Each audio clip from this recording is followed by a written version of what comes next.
রাত পোহালেই ভোট গণনার নজরদারিতে মুর্শিদাবাদেও বিশেষ নজর তৃণমূলের। রবিবার কলকাতা থেকে হেলিকপ্টারে উড়ে বহরমপুরে পৌঁছলেন তৃণমূলের বহরমপুর মুর্শিদাবাদ সাংগঠনিক জেলার দুই গণনা পর্যবেক্ষক। বহরমপুর স্টেডিয়ামে হেলিকপ্টারে নামলেন তৃণমূলের রাজ্যসভার সাংসদ সুখেন্দু শেখর রায় এবং তৃণমূল নেতা প্রতীক-উর রহমান। সুখেন্দু শেখরের দাবি, গণনার দিকে নজর রাখতেই নেতাদের নির্দেশ দিয়েছে দল। মুর্শিদাবাদে হবে ভালো ফল।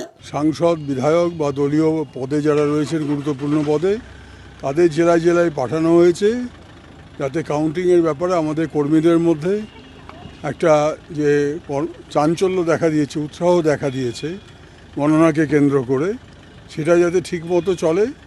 আমরা মুর্শিদাবাদে বরাবরই ভালো রেজাল্ট করেছি, এবারেও তার কোনো ব্যতিক্রম ঘটবে না। অন্যদিকে প্রতীক-উর রহমানও বলছেন 21-এর থেকে ভালো ফল হবে তৃণমূলের। ফল গতবারে যে ছিল তার চেয়ে একটা হলেও বেশি হবে। সমস্ত রকম এক্সিট পোল, সমস্ত তৃণমূলকে হারানোর সমস্ত চক্রান্ত কালকে ঠিক এরকম সময় আপনারা বুঝতে পারবেন, বাংলার মানুষ বুঝতে পারবে।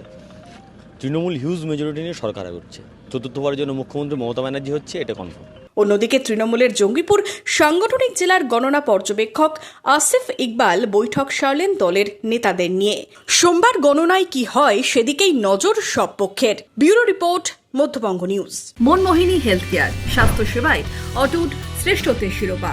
জেলায় প্রথম robotic knee replacement, cardiology with cath lab, neurosurgery, specialised trauma unit থেকে স্মাইল ট্রেন, একগুচ্ছ পরিষেবায় নিয়োজিত। Manmohini health care, quality care with personal touch, Baharampur শিল্প তালুক।